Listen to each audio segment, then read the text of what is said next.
I do want to get to a community member question. Okay. Because I know, let's see, Molly was super pumped. Molly's a good friend of ours. Yeah. Our friend Uzi was pumped. So let me pull up. I know we got one question here from Alec, and he just says, what is the biggest misconception Ultimate players have around developing a strong mental game?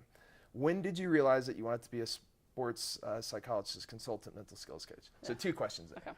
Let's do the first one. Okay. What's the biggest misconception Ultimate players have around a strong mental game? Yeah, I saw that question from Alec, and it's a great question, and a question I really appreciate the opportunity to answer. I think if I were to boil down I don't know if it's a misconception or more of just like lack of knowledge or not understanding, is that you can train the mental game with as much deliberate practice and intention as you're training your physical game. So the way that I would tease that apart is like, let's compare the mental game and the physical game, right? So like I could go out and just like run occasionally, do some push-ups. Like I could sort of haphazardly do activities that occasionally push me, and my physical fitness would get higher, right? Like I would become physically stronger, physically fitter, right? Because I think what people think is if I'm just in the moment enough, if I just have enough experiences that push me mentally, I'll grow my mental game. And yes, that happens in the same way that if I just push myself physically every now and then, your physical strength will grow.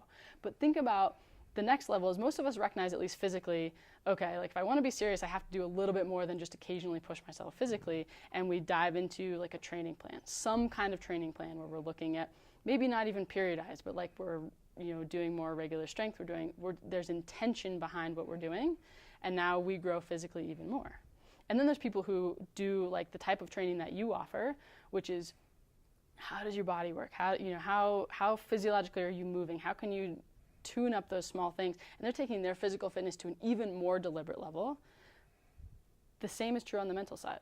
Most people just kind of think if I'm in enough challenging situations, over time we'll develop some mental strength, and that's true.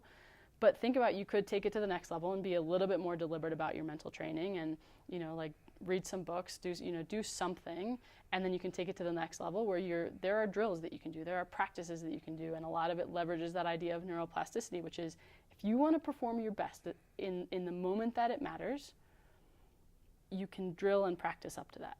Right? So there's small things that you can do at home in your car on the way to practice, right before practice, during practice, that will make it more likely that you'll perform how you want to in that moment.